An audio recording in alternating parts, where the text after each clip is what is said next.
Bem-vindos ao Advogado do Diabo, a Justiça e os Números. Eu sou a Diana Ramos, diretora do Jornal de Negócios, e o Advogado do Diabo é o Luís Miguel Henrique. Olá, Miguel, bem-vindo mais esta semana, numa semana em que nos debruçamos sobre a evolução do Conselho de Braga.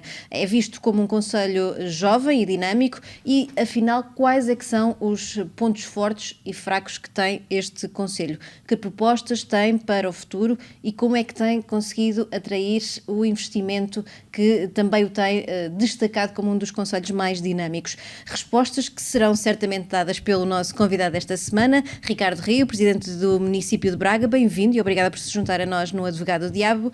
É presidente da Câmara Municipal de Braga desde 2013, mas a verdade é que o seu percurso profissional está muito longe de ser apenas um percurso político. É economista, foi secretário-geral da Associação Portuguesa de Analistas Financeiros, foi também diretor do Instituto de Mercados Capitais da Euronext Lisbon, consultor, trabalhando com o setor privado e com o setor público. Em que é que estas funções lhes deram ferramentas que considera que são essenciais para se presidir a um município como Braga? Ora, antes de mais, bom dia e muito obrigado pelo convite, um cumprimento especial aos dois e a todos aqueles que nos seguem. Foram atributos que eu julgo que foram importantes por diversas ordens de razões. As três principais, eu diria, a primeira, eu tenho tentado incutir na minha gestão do Conselho uma visão estratégica que olha sempre para um horizonte mais alargado do que o imediato, que nos leva a fazer não apenas um diagnóstico daquilo que é a situação atual, mas uma planificação muito estruturada daquilo que nós pretendemos atingir, em termos de grandes objetivos e das ações que nos permitem chegar a eles, e isso acabou por ser materializado em todas as áreas da governação municipal e que tem muito a ver, se calhar, com esse pensamento mais crítico, que enquanto consultor, enquanto docente, também e a parte financeira ajudou, a parte de economista, do olhar para os mercados, de olhar para o investimento, isso ajudou à forma como decidiu, de alguma forma, sustentar a estratégia de investimento do município? Ou sem de dúvida, procura por investimento? Sem dúvida por isto, porque talvez por esse contacto próximo com o setor privado, com o desenvolvimento económico, eu sou um político que olha para o desenvolvimento económico como o primeiro pilar do desenvolvimento de qualquer território. Não há cidadãos felizes se não houverem boas oportunidades de emprego, se não houverem bons salários, se não houverem boas condições de realização pessoal e profissional. E se é verdade que até do ponto de vista do ponto de partida nós vivíamos uma situação que ainda mais justificava essa aposta, porque há 10 anos atrás o país estava numa crise muito significativa, a taxa de desemprego era de 15%, o nível de desemprego entre jovens licenciados era de mais de 25%, o que obviamente justificou ainda mais essa aposta. Eu diria que em qualquer circunstância a prioridade ao desenvolvimento económico tem que estar sempre presente. E depois, uma outra dimensão que também acabou por ser valorizada, que foi a do modelo de governança. Por força dessa experiência anterior, eu sempre valorizei muito a dimensão das parcerias, da colaboração institucional, do diálogo entre os diversos parceiros, e Braga, muito do que tem atingido é resultado de termos uma colaboração muito estreita, não apenas dos poderes públicos com os cidadãos, mas sobretudo com todas as instituições da sociedade civil. E a Universidade tem tido um papel determinante também? Crucial. A Universidade do Minho, que está a celebrar este ano 50 anos de vida, é uma das instituições que foi, não apenas para Braga, mas para toda a região, um dos grandes motores do desenvolvimento de toda aquela região norte. Miguel, que imagem é que tem de Braga e da sua governação? Não digo política em si, ou da avaliação daquilo que é o mandato do Ricardo Rio, mas em termos de lógica de organização da governação, por assim dizer. Deixa-me dizer-te aquilo que, logo no primeiro momento, os adjetivos que vêm. Braga, e eu já vou explicar o histórico da minha relação com a cidade, vejo-a como dinâmica, proativa, moderna, responsável, acolhedora, e tem graça que a minha relação com Braga de forma assídua começou no ano 2008 e por causa do futebol. Jorge Jesus era treinador do Braga e comecei a ir todos os meses. Começou a ir mais vezes a Braga. Comecei a ir a Braga, tinha de estar em Braga. E depois, logo de seguida, vais recordar, porque também era jornalista naquela altura, quando aconteceu o dossiê dos lesados do Banco Privado Português. E havia muita gente, investidores que eram também da região. De Braga, todos os meses eu tinha reuniões em Braga com um conjunto de clientes. Portanto, os meus últimos 15 anos eu sei qual é que era a Braga da primeira metade do século, da primeira década deste século. Que Braga era essa de há 15 anos? Era uma Braga mais cinzenta, mais fechada, mais pobre do ponto de vista económico, menos rápida, menos dinâmica, menos assertiva, outra mais tradicional. Hoje em dia, quando tu chegas, e volto a dizer hoje em dia, porque também dos últimos anos A relação com Braga, até do ponto de vista enquanto advogado, continuou, porque infelizmente no sistema económico e bancário português, depois do Banco Privado Português, tivemos o BES, e esse também voltou-me novamente, passado 10 anos, a voltar novamente à cidade, até porque a principal parceria que eu tinha com o escritório local. E vi já, estamos a falar de 2017, 2018, já antes da pandemia, vi uma cidade diferente do que tinha conhecido 10, 12 anos atrás.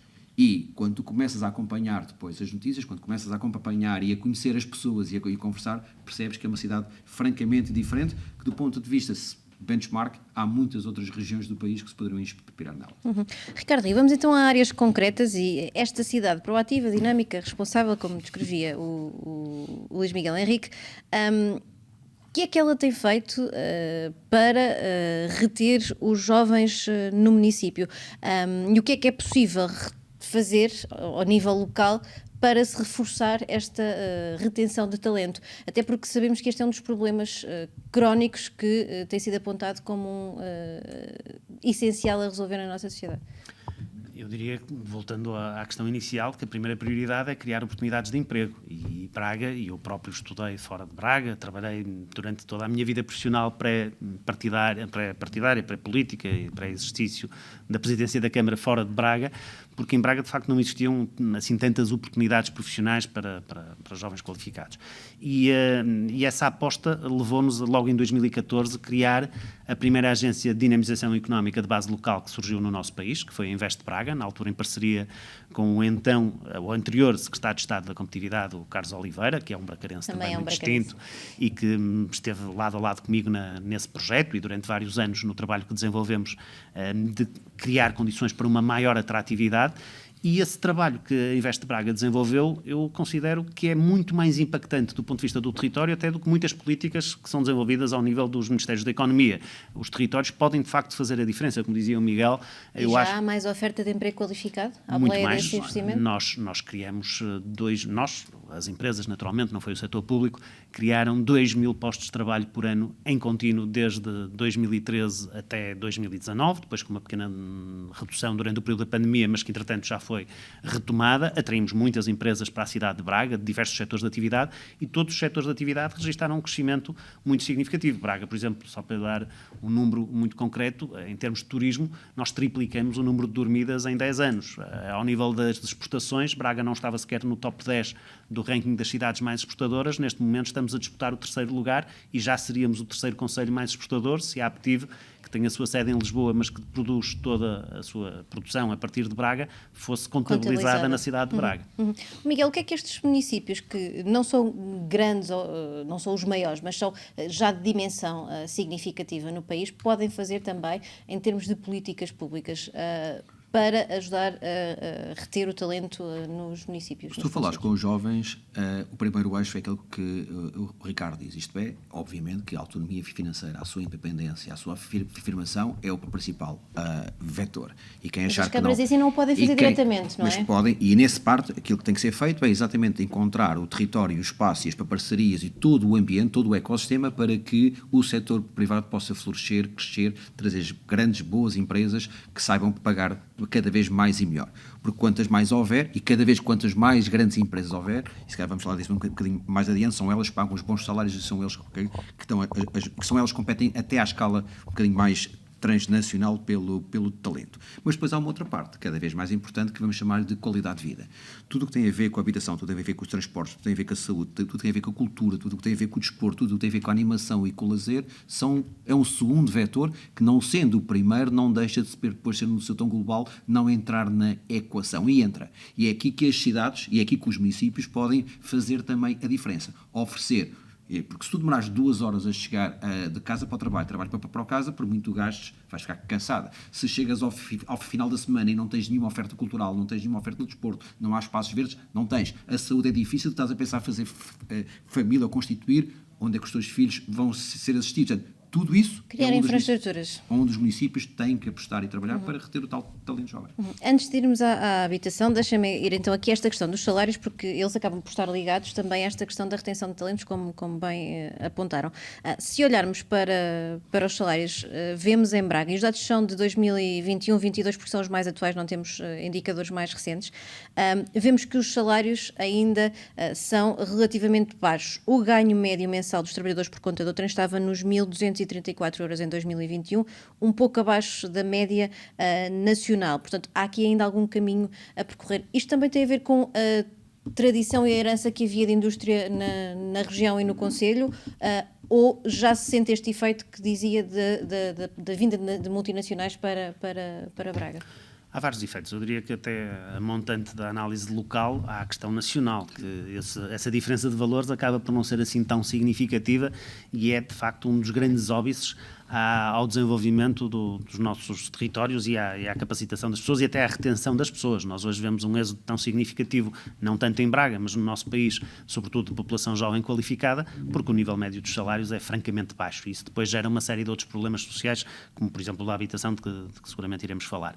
Mas nos últimos anos houve um crescimento já significativo desse poder de compra através do nível de salários da cidade. Também é preciso pensar que Braga tinha, até há alguns anos atrás, níveis de custo de vida muito mais baixos do que o resto do país. Se pegarmos, por exemplo, o caso da habitação, era quase impensável que, sendo Braga já a cidade que tinha, em termos de dimensão, tivesse o terceiro custo mais baixo dentro das capitais de distrito a nível nacional. Portanto, havia um claro desequilíbrio entre a oferta e a procura que levava a que os valores fossem tão baixos e, se calhar, isso justificava que os níveis de salário também não tivessem que ser muito significativos. E depois também a tipologia de empresas. E isso mudou agora um bocadinho, esta diferença mudou bastante. No poder de compra nós obviamente, vimos os custos em geral subir, diria, significativamente, uns em linha com aquilo que aconteceu no resto do país, outros por fatores específicos. Braga foi a cidade que mais cresceu em população no país na última década, de acordo com os últimos censos, cresceu 6,5%, enquanto muitos outros concelhos de idêntica ou superior dimensão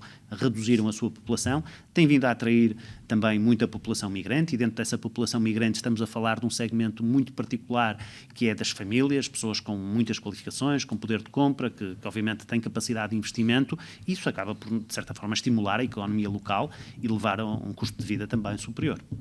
Miguel, que tipo de indústria e de serviços é que um município com esta configuração deve atrair para poder pagar melhores salários? A resposta, sendo fácil de dar, depois é difícil de implementar. Mas a resposta de falar é fácil, que são aquelas que todas elas que há aqui o perfil histórico e, entretanto, a mudança, não é? Mas, se queres crescer no sentido certo, tem que ser todas aquelas que tragam mais inovação, mais tecnologia e, no fundo, que, de alguma forma, mais valor acrescentado. E, particularmente, grandes empresas.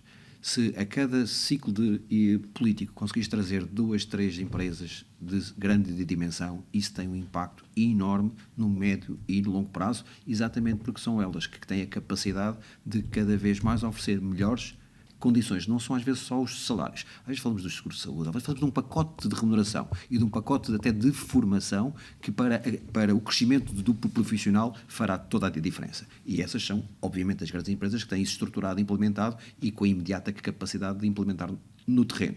O difícil é arranjar as condições para conseguir chamar a atenção dessas empresas e trazê-las para aquilo que é o teu município, sem dúvida alguma.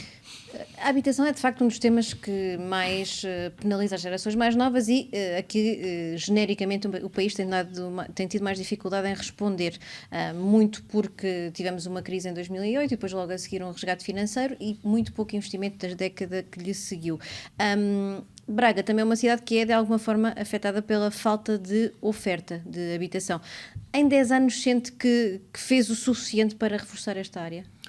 Se tivesse feito o suficiente não haveria um problema. Tenho feito bastante, ou tenho tentado fazer bastante, eu e a minha equipa, e julgo com resultados muito concretos. Nós tínhamos à partida, como há pouco referia, uma situação de grande desequilíbrio no mercado imobiliário em Braga. Quando eu tomei posse havia quase 15 mil imóveis devolutos que não tinham qualquer ocupação. Com este crescimento que a cidade registrou, com esta maior dinâmica económica, com o crescimento demográfico sobretudo, nós conseguimos ocupar esse estoque previamente existente e, mesmo assim, estimular um crescimento da oferta, porque eu acredito, sinceramente, que o grande Com apoios à solução, reabilitação urbana, por exemplo? de todo tipo, com apoios à reabilitação urbana, com incentivos, digamos assim, ao arrendamento acessível, com programas ativos de desmaterialização, desburocratização da tramitação urbanística, com muita digitalização. Hoje todos os processos urbanísticos são tramitados digitalmente no município. Braga, de acordo com o INE, nos últimos 5 anos foi 3 vezes o concelho que mais licenças de construção ou de reabilitação emitiu a nível nacional, portanto mais que Lisboa e outras cidades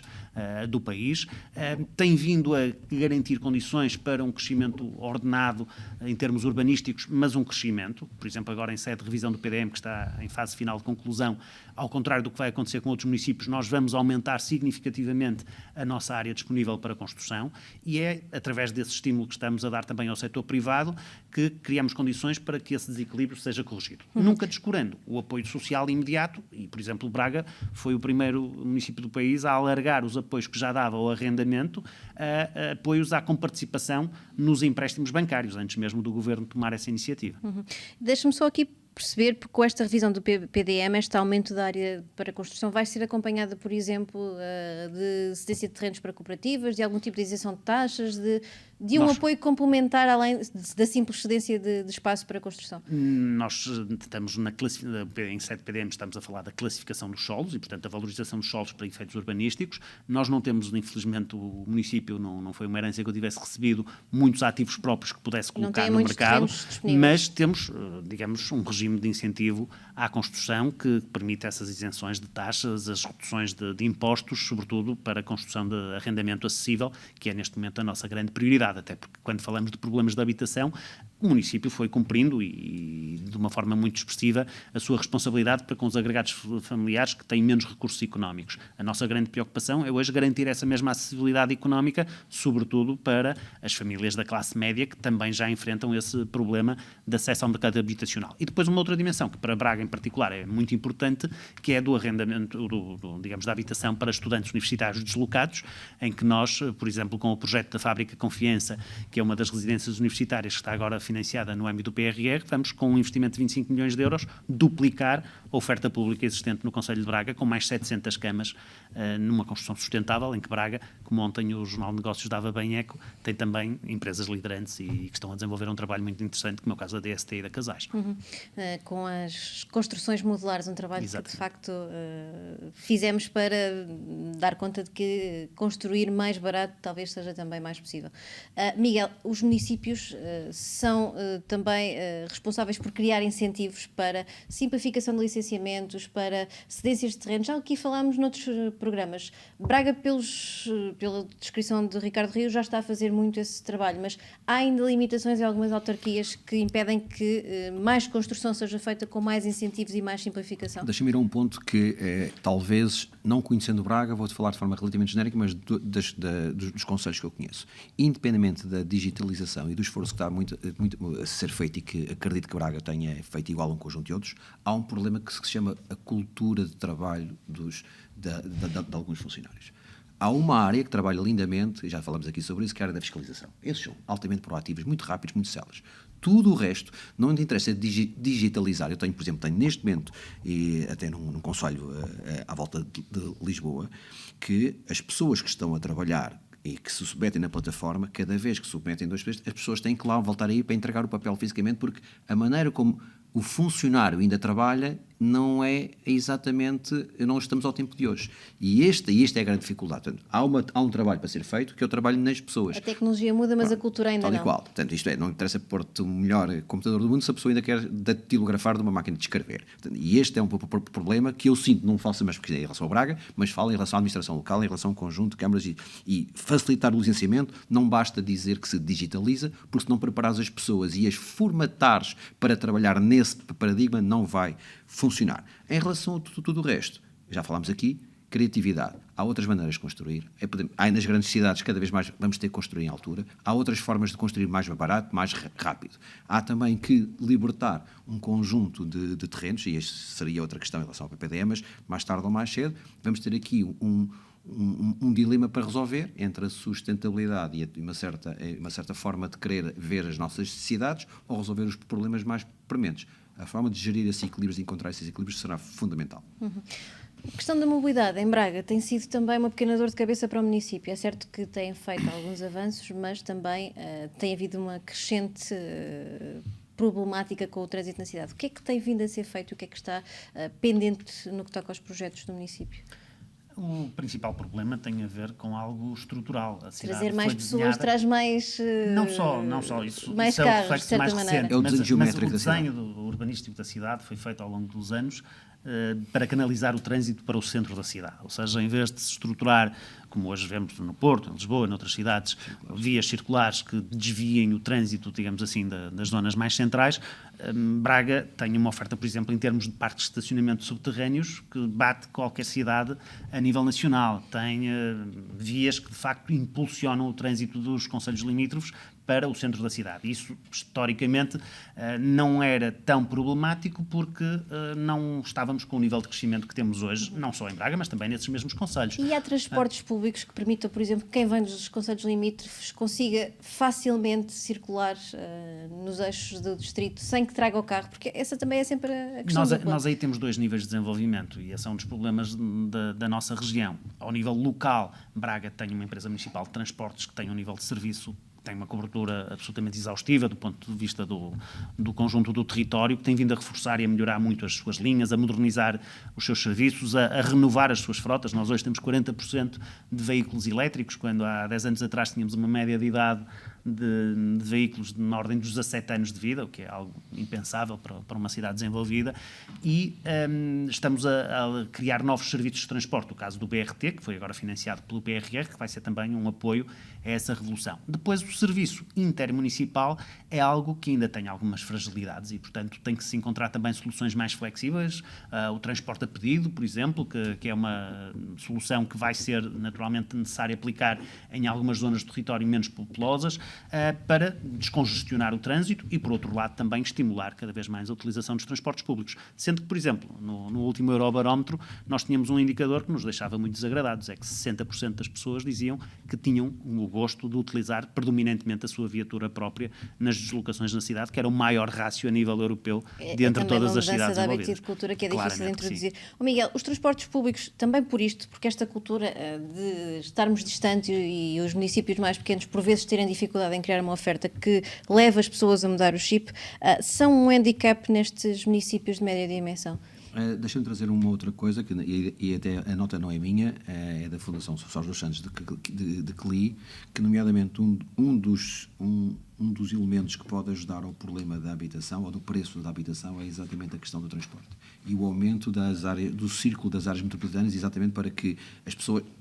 As terras mais longe, os terrenos mais longe do centro da cidade são menos valiosos, o que significa que, à partida, poderás construir e vender habitações a um preço. Se de repente houver uma enorme procura, mas teoricamente será parte do problema em que tu possas... Mas para isso precisas de uma rede de transportes eficiente. E esta questão da intermunicipalidade é exatamente o critério que vai ter que se determinar. Sendo que nós temos que pensar que algumas das nossas cidades mais desenvolvidas são cidades com centenas de anos, que quando foram construídas a lógica era exatamente o contrário, é trazer as pessoas para dentro das muralhas, para dentro da cidade, para onde eram protegidas. Não temos apenas 100 ou 150 anos de história para eventualmente agora começar a traçar a régua e o esquadro tudo aquilo que é possível. Agora, com as limitações geográficas necessárias, claramente, os transportes podem ser uma solução até para a questão da habitação. Ricardo Rio, olhamos para a questão da indústria e do investimento, uma área em que Braga tem dado cartas quando comparada com outros municípios. Só no ano passado somaram mais 4 grandes unidades ao tecido empresarial do concelho, Nestlé, TX, NTT Data e Santander Consumer Finance. Uma pesquisa rápida, estas são aquelas que saltaram mais à vista. Há outros investimentos na calha, no concelho? Há muitos e há infelizmente, de dimensão, muitos, destes de com dimensão, este tipo de perfil. dimensão e de perfil dessa natureza. Antes desses tinha havido a Mercedes I.O., está prestes a instalar-se na cidade da Critical e várias outras que a Deloitte também está a investir bastante no reforço da sua presença na cidade. Nós temos um histórico recente, quando há um bocadinho eu falava do caso da Invest Braga, que é, diria, um histórico de sucesso. Nós ainda, por esta semana, fomos reconhecidos pelo Financial Times novamente como uma das cidades do futuro na estratégia de captação de investimento estrangeiro. O ano passado tínhamos ficado em primeiro lugar na nossa categoria até 350 mil habitantes, este ano ficamos em segundo, atrás de Cork, na Irlanda, porque temos tido uma postura bastante proativa na captação desse investimento. Temos os recursos, que são a universidade, que são as pessoas. O que é que fazem de diferente? Abordamos as empresas e a Invest Braga faz um serviço de consultoria, como eu costumo dizer, de A a Z, nessa mesma instalação das empresas. Nós não oferecemos terrenos a ninguém, não damos terrenos digamos, a baixo custo. O que fazemos é apoiar as empresas na localização, na identificação de alternativas de localização, nos processos de recrutamento, na tramitação administrativa e urbanística que tiverem que desenvolver. Temos um regulamento de incentivos financeiros que também o pode ajudar do ponto de vista de licenças e de algumas isenções ou reduções de carga fiscal, e depois temos uma relação de colaboração muito estreita com todos os parceiros locais. Ou seja, uma empresa, quando chega, um investidor, quando chega à cidade de Braga, tem um acompanhamento 100% profissional, gratuito, por parte do município e da Invest Braga, que o apoia no desenvolvimento de todo o seu projeto. E quando nós olhamos, por exemplo, para o caso da Fujitsu, ou da Accenture, ou da Checkmarx, que foram empresas, ou da WebHelp, que se instalaram há 5, 6, 7 anos atrás na cidade, com escritórios de 50 e 100 pessoas, e hoje tem mais de 1000, isso é sinal, claramente, do sucesso que esta estratégia tem tido para a captação e para a retenção desse talento. Miguel, e porquê é que Braga consegue fazê-lo e outros municípios não? O que é que muda? Eu acho que, então temos que ir ao princípio do programa, porque a política cada vez mais, e o Ricardo vem para pedir perdão, eu vou ter que pedir perdão pelo elogio. É o advogado do diabo. Não, mas é ao contrário. É ao contrário. Todo o seu background sabe exatamente o que é que o outro lado procura. Eu estava a ouvir e sabes que quando nós vamos com os nossos clientes, eu sou advogado e sou consultor de empresas a este nível, eu tenho a noção, a certeza clara de que quando acabam estas reuniões, os clientes dizem, é aqui que nós vamos querer estar. Porquê? Porque são bem recebidos, são bem tratados. E o ambiente, logo no primeiro... é quase um serviço de concierge, isto é, tu chegas e tens um serviço pronto de entrega em de que as serviços. pessoas sentem a confiança para dizer, ok, é aqui que eu quero estar. Já sei que vou ter desafios, já sei que vou ter dificuldades, mas estas pessoas fazem parte da solução, não me vão criar mais problemas. E obviamente nem tudo vai estar resolvido, mas tu sentes o ambiente e tens garantidamente a certeza que a cada momento em que estas reuniões de recepção terminam, as pessoas que têm o poder de decisão dizem é aqui que nós queremos estar e essas são as instruções que passam para baixo e a máquina funciona. E acho que tem muito a ver com a tal visão estratégica que o Ricardo falava, que é muito diferente. Muitas vezes nós vemos os políticos locais a tratar do que é urgente, porque tem a ver com o seu mandato, e não daquilo que é importante. E aquilo que eu sinto, e quando ouço aqui o Ricardo a falar em relação a Braga, Braga tratou daquilo que era verdadeiramente importante, sendo ou não mais urgente. E no médio e no longo prazo isso fez a diferença. Ricardo, estamos aqui em período de... Vamos entrar em campanha eleitoral. Os programas dos partidos, transversalmente, não vamos entrar em nenhum em específico, olham o suficiente para as empresas, porque... Aquilo que tem sido lido por nós, jornalistas, tem sido visto as declarações públicas dos principais políticos, é que é um discurso muito direcionado para pensionistas, para um conjunto de eleitorado. E onde é que ficam as empresas neste eleitorado? As empresas não votam e os empresários nem todos têm predisposição para serem prescritores do voto junto dos seus colaboradores. Isso, se calhar, leva a essa aparente desvalorização. E eu acredito, naturalmente, até... não poderia deixar de ser, não sou uma pessoa, digamos, totalmente independente. Não é, portanto, naturalmente, obviamente, que é Presidente de Câmara eleito pelo PSD, mas por isso é que eu dizia que não falamos transversalmente da preocupação dos obviamente programas acredito eleitorais. que um governo do PSD tenha uma política muito proativa também do ponto de vista da captação e do apoio ao tecido económico, mas a verdade é que os programas eleitorais não o refletem totalmente e se nós olharmos para a generalidade dos programas eleitorais, entre aqueles que têm uma visão mais doutrinária, um bocadinho preconceituosas em relação ao tecido empresarial, e isso aplica-se não apenas à componente do desenvolvimento económico, mas até ao papel do tecido empresarial e do setor privado em várias outras áreas da esfera da governação pública, como nós sabemos. Mas em relação, nomeadamente, à questão do desenvolvimento económico, além dessa visão um bocadinho mais preconceituosa, há aquela ideia de que tudo se resolve através das políticas fiscais. Eu acho que não se resolve apenas através das políticas fiscais. Para um concelho como Braga, para uma realidade como a da nossa região, é muito mais importante, por exemplo, a valorização da capacidade inovadora e do estímulo à interligação entre as universidades e o tecido empresarial do que propriamente, se calhar, através da redução da carga fiscal. A Bosch não investiu aquilo que investiu em Braga e que duplicou a sua capacidade e o volume de exportações porque lhes deram muitas isenções fiscais. Tiveram os apoios alguns. necessários, também os teve, obviamente, mas tiveram, sobretudo, os apoios necessários para aproveitar o potencial da Universidade do Minho e criar em Braga 2 centros de investigação e desenvolvimento, um dos quais até acabou por ser inaugurado pela Angela Merkel. Isso é também sintomático, digamos assim, do que nós podemos trazer para transformar os territórios. Braga não não era uma cidade marcadamente industrial nem exportadora. E esse tipo de apoios, que depois se replicou para várias outras entidades, acabou por fazer a diferença. Miguel, o que é que falta para se olhar para as empresas de forma mais séria e para o investimento e para a atração de investimento? Os programas eleitorais esqueceram, de certa maneira? Não, a parte da resposta está até dia 10 de março, isso não é importante. No dia 11 de março, quem quiser fazer diferença tem que olhar para as empresas. Ponto. Porque neste momento a preocupação é perceber como é que se ganha, não é? Por muito nós nos queixamos da democracia e do capitalismo, ainda não se encontrou a melhor forma de viver e de criar riqueza. Não conheço outra. Com todos os defeitos e com todas as fragilidades. Portanto, a partir do dia 11, quem cria riqueza para o país são as empresas. Quem pode criar empregos sérios, valiosos e que possam fazer crescer, nomeadamente, esse salário médio que nós falávamos ainda há pouco, são as empresas. Seja ele qual for o governo, no dia 11 de março, se até dia 10 está fora do discurso, no dia 11 tem que passar a estar no foco. E que Braga é que vem daqui a uma década? Para fecharmos o programa, eu começava, se calhar, primeiro pelo Miguel e depois o Ricardo encerrava o programa também. Eu acho que cada vez mais Braga vai desafiar o Porto, apesar do número de habitantes não ser assim, porque depois há pequenas cidades à volta de Lisboa e do Porto, como Cascais, Sintra, Vila Nova de Gaia, o número de habitantes bate, mas nós sentimos que temos Lisboa, temos Porto e tradicionalmente não era Braga que aparecia em terceiro lugar. Hoje claramente o é e cada vez mais, e se esta linha continuar, até porque há uma barreira geográfica que o Porto tem, que é o mar, que só faz crescer para um lado, eu acho que Braga vai crescer não só a nível social, a nível económico e a nível de habitantes, e vai ser de um polo multicultural, jovem, inovador e cada vez mais dinâmico. É só continuar o trabalho que tem sido feito na última década e meia. Ricardo Rio, para fecharmos. Naquele último Eurobarómetro que eu falava há pouco, 94% dos bracarenses diziam-se felizes na cidade. Eu acho que o pilar central do desenvolvimento da cidade, até para garantir esta ambição e este crescimento, é de sempre sustentar os níveis de qualidade de vida que nós temos e que são assegurados não só pela componente económica, mas obviamente por todas as outras infraestruturas que já aqui foram citadas pelo Miguel, em termos de serviços educativos, de saúde, de cultura, de lazer, de desporto, que a cidade tem e que efetivamente têm que continuar a ser valorizados.